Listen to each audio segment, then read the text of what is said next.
नमस्कार, मी निशा वाकणकर. आज आपण उन्हाळ्यामध्ये स्किनला हायड्रेट आणि डिटॉक्स ठेवण्यासाठी ज्यूस बनवत आहोत. ज्यूसची रेसिपी दाखवत आहे मी तुम्हाला.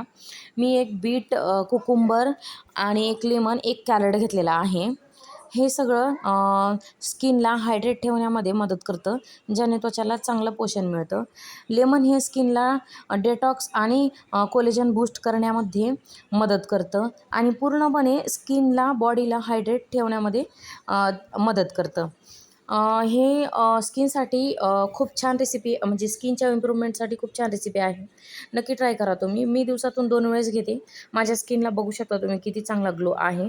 मी साधी क्रीमही लावलेली नसते व्हिडिओ करताना, कारण मी असं प्लॅन करून व्हिडिओ बनवत नाही. अचानक जर मी स्वतःसाठी रेसिपी बनवत असेल, तेव्हा व्हिडिओ शूट करून घेते. त्याच्यामुळं मेकअप वगैरे माझ्या स्किनवर अजिबात नसतो. तुम्ही बघू शकता माझी स्किन कशी येतं. खूप छान रिझल्ट आहे ते स्किनच्या ग्लोईंग स्किनसाठी ह्या ज्यूसचे. पुढच्या व्हिडिओचं नोटिफिकेशन भेटण्यासाठी नक्की व्हिडिओला सबस्क्राईब करा. Bye bye.